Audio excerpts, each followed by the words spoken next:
I intend to formally announce my candidacy for the Democratic nomination for the President of the United States.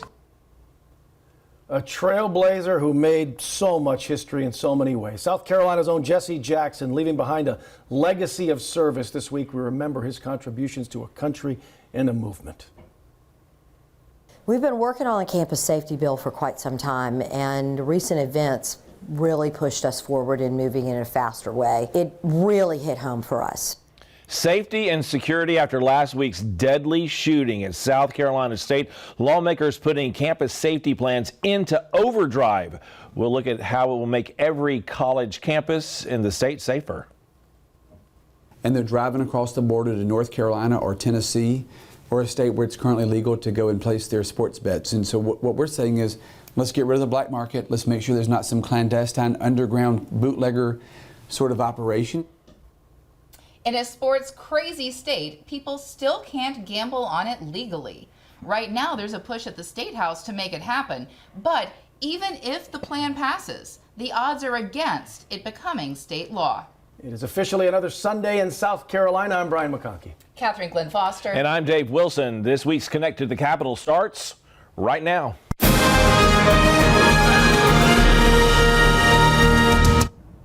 Oh, the country and this world losing an icon this past week. South Carolina native Jesse Jackson passing away at the age of 84.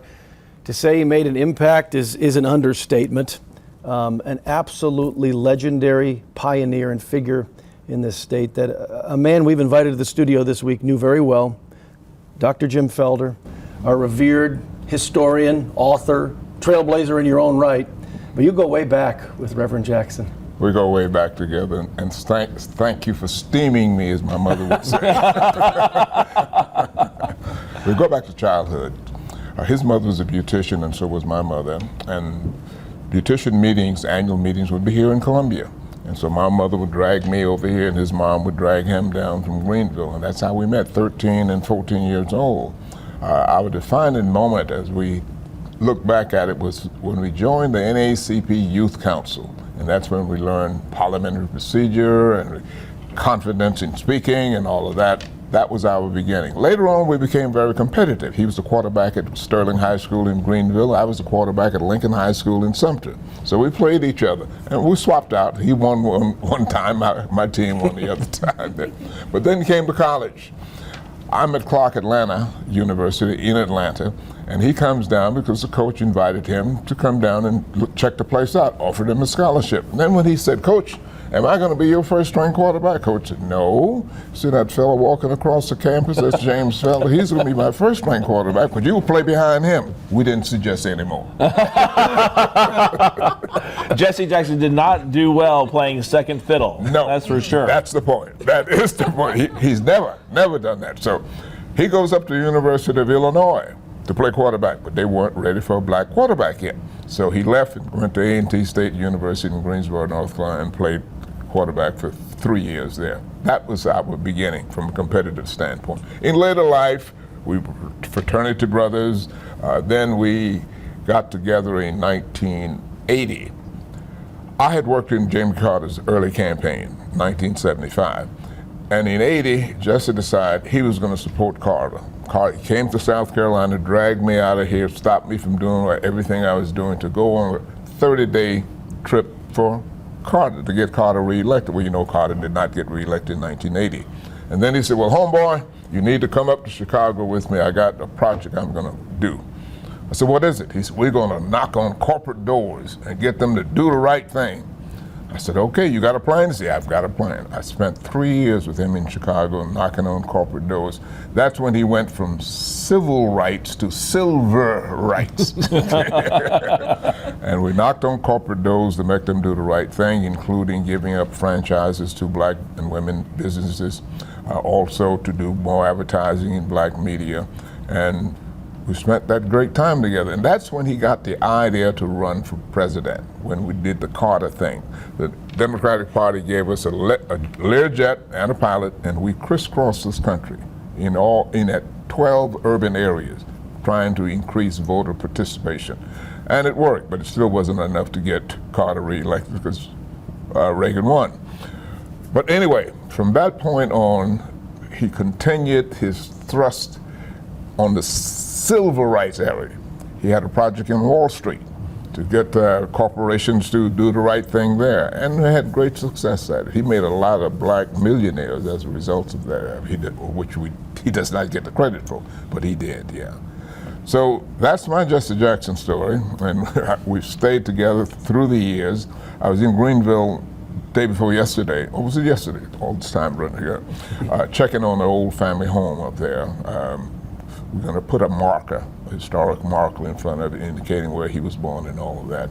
And of course, the funeral is going to be next week. He'll be in Columbia at the State House, and then in D.C. the next day on Tuesday the 3rd in the Rotunda at the U.S. Capitol, and then back to Chicago for the funeral here. That's what it looks like as of right now. But Jesse's always been just an independent spirit. I don't know when he slept. For a ferocious reader. One other person too. Yes. Very different. Yes. Okay. But that was him. He believed in excellence. He believed in excellence, and he would push it, and he would push it to the limits.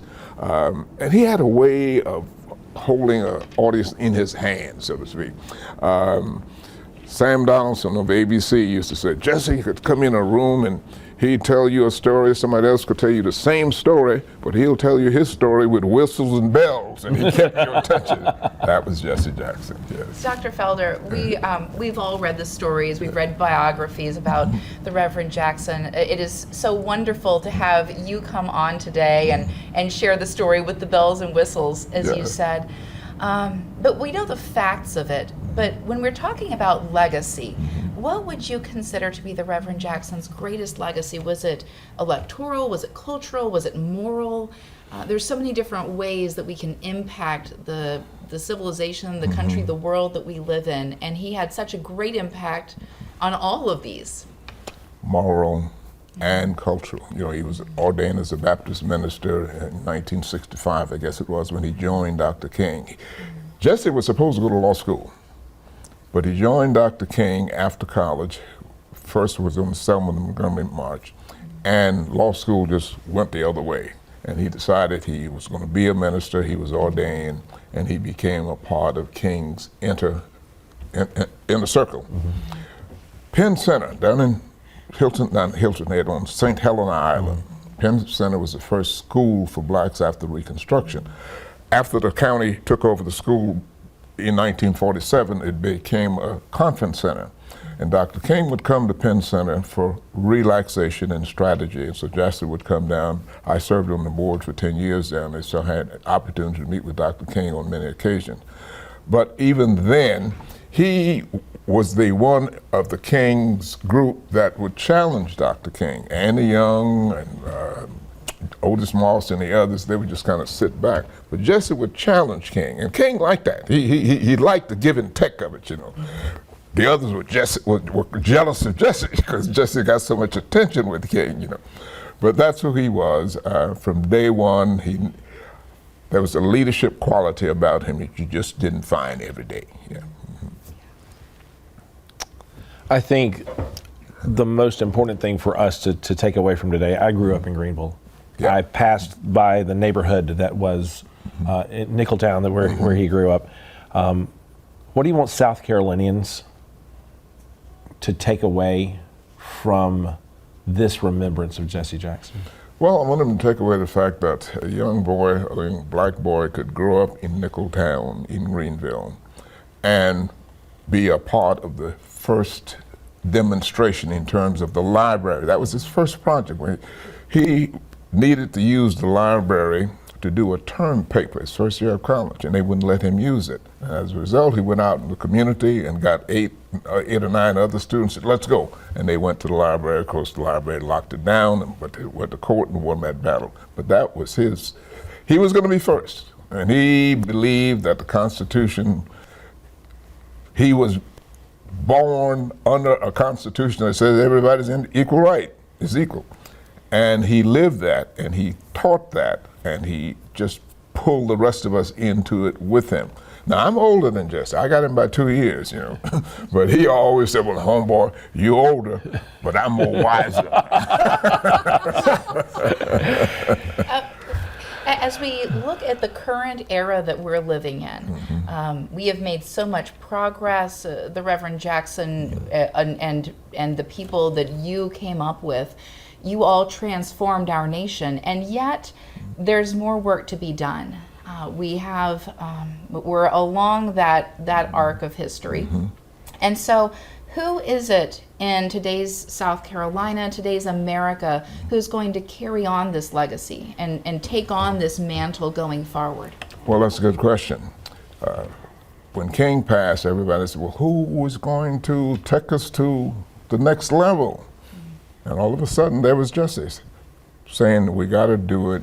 We got to do it politically. We got to register and vote.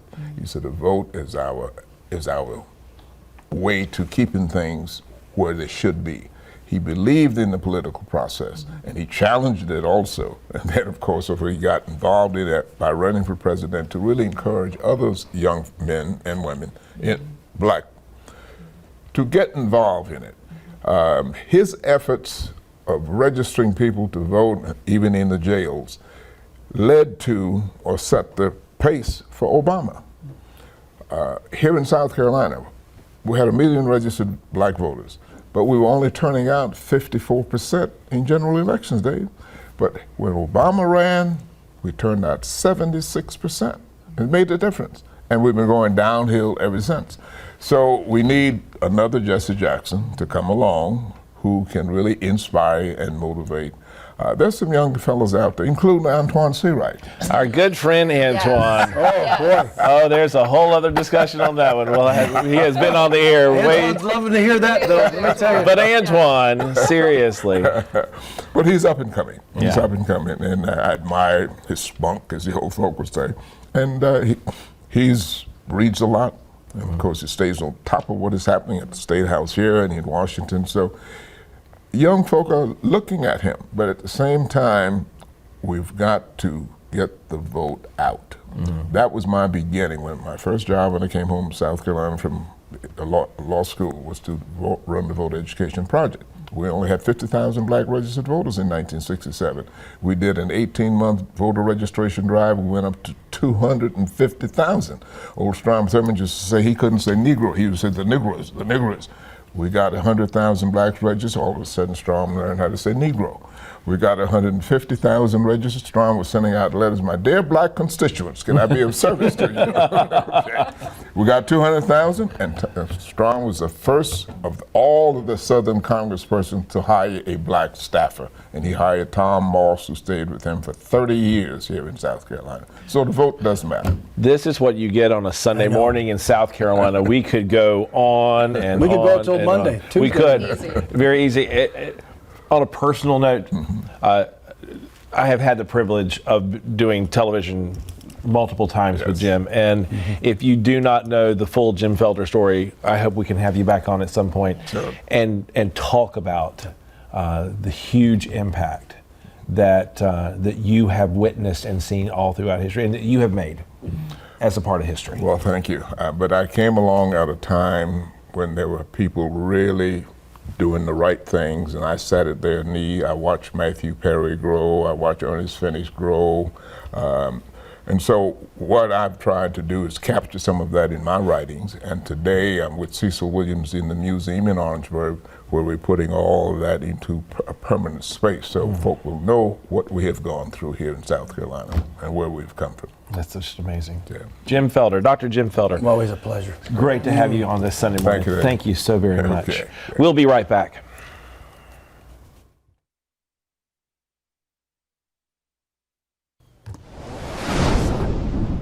We've been working on a campus safety bill for quite some time, and recent events really pushed us forward in moving in a faster way. It really hit home for us.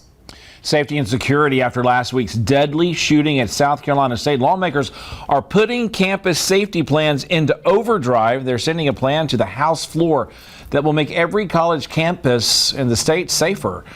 the push really going on right now is about the fact that there needs to be some level of mandatory training, education for students so that they're prepared when they're on campus. Is that a necessary thing? There are times when I wonder sometimes, is this not common sense?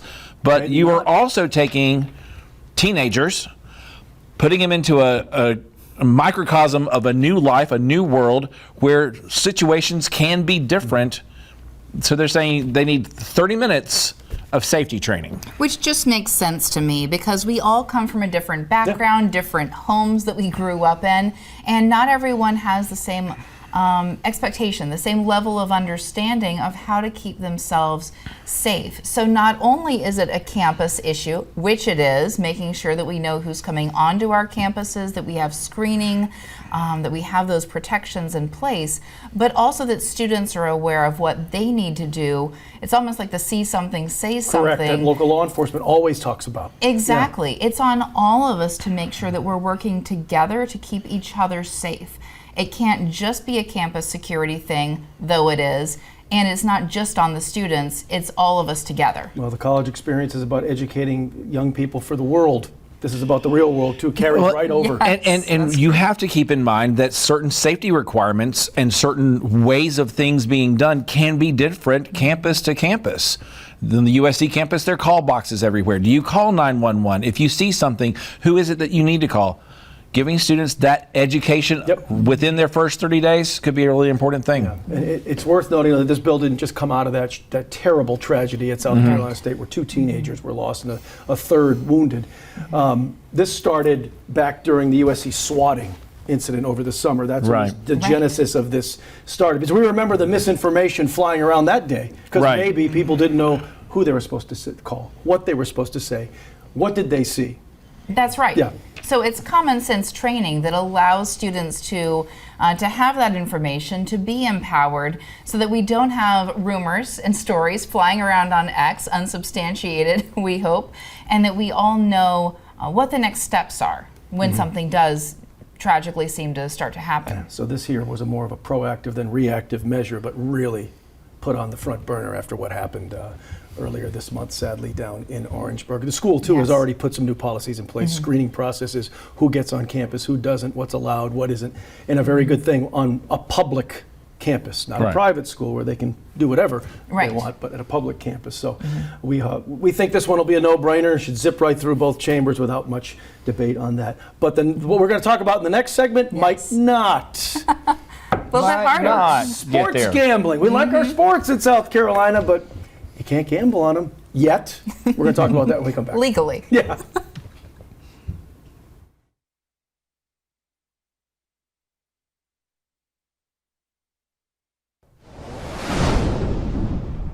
$415,000 South Carolinians have accounts right now, and they're driving across the border to North Carolina or Tennessee or a state where it's currently legal to go and place their sports bets. The concern that we have is the predatory nature of gambling and how it affects people. That's the case for and against online sports gambling.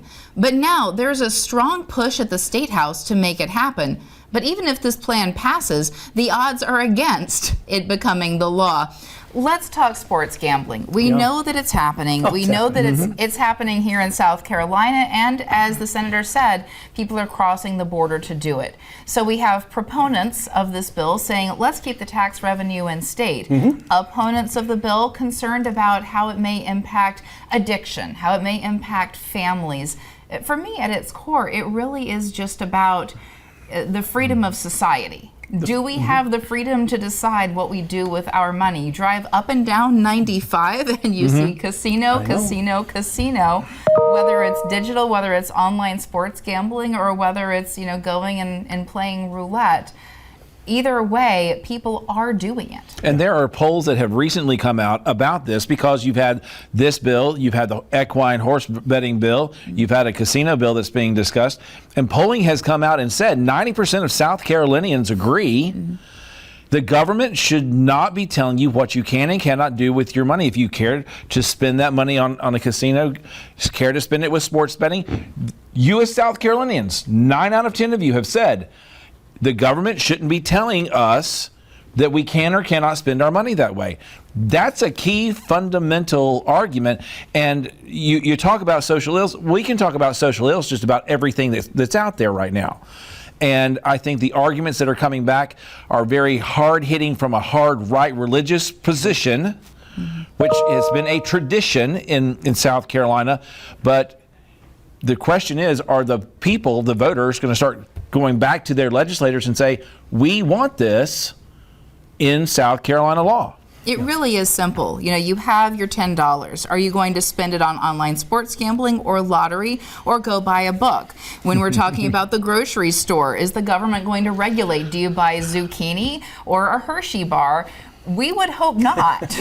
No, you would hope not. Well, and let's put in the one final caveat in all of this. The only legalized gambling in South Carolina right now is the South Carolina Education Lottery, a state-owned, state-sponsored, state-mandated, and state-marketed gambling system. You said the magic word. It's for the kids. It's about education. It's about Dave. that. It's about education. But as Senator Josh Kimbrell said, let's regulate it. Let's tax it. There are certainly business models all over this country that show you how to do it. And legit if our state needs revenue, we do. You drove to get here, right? I did drive to get here. Over some bumpy roads, yeah. Exactly. That's a whole show. Yeah. But speaking of revenue, our next segment going to be all about the Supreme Court and tariffs. Big decision came down on Friday.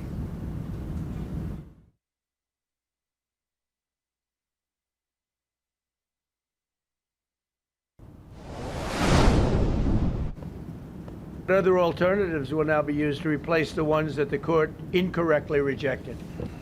We have alternatives, great alternatives. Could be more money. We'll take in more money. Well, on Friday, a blow to President Trump's economic agenda and foreign policy. The Supreme Court ruling that Trump's sweeping global tariffs are illegal. So what does that mean here in South Carolina? We take in a lot of goods, and also the average consumer, and the decision as a whole, because this has been a real linchpin of this administration here. It has. So they say the House always wins, but on Friday, the White House lost. They did. Yeah, the court ruled that one particular law does not authorize the president to enact these sweeping global tariffs that we've seen. Now, the president did not react favorably to that. Didn't like it, no. Did not like it, chose to take the opportunity to insult some Supreme Court justices, and has announced already that he's going to be using some of the other laws out there that actually the dissent in this case discussed, saying other laws are out there that could authorize these same or extremely similar tariffs. So he's already announced that he's going to be putting these into place. So the impact of these tariffs may continue for national and South Carolina-based businesses and families. A lot of questions left open, including whether those tariffs that have already been levied will have to be repaid. But going forward, I believe that if businesses want to fight back on this, if businesses want the reassurance and the safety to know how to proceed in business, how to set their prices, basic things, that they're going to need to come together and fight back as a whole, as a group, to say not only are these tariffs not authorized under this one particular law, the IEEPA, but under any other law either. Because he's going to start using several different types of ways to do tariffs and string these together probably for the extent of the remainder of his administration. So business in South Carolina has to start asking itself the question, and as you just mentioned, Catherine, are we going to do anything to fight back on this? Because as it stands right now, he's getting ready to implement a 10% tariff that will last for 150 days. There's another one that he could do that goes to the Commerce Department for argument and debate. This is the sort of thing that people are going to have to start deciding, are we going to step up and challenge the Trump administration? The Supreme Court kind of gave a green light and a thumbs up on that one. Yeah, surprisingly, even some Trump-appointed justices ruled with the dissent, or with the majority against the tariffs, which was really interesting to see, and a strong vote of confidence of not only that, but also the wide breadth of different attorneys and groups that filed against the tariffs up at the Supreme Court. really shows you the broad coalition that's come together to fight the tariffs. That's going to be the last word on that one. So, and it's also another wait and see. Exactly. That's for sure. It will continue going on. Thank you for joining us again on this Sunday on Connect to the Capitol. We're going to see you again next week. Have a great week.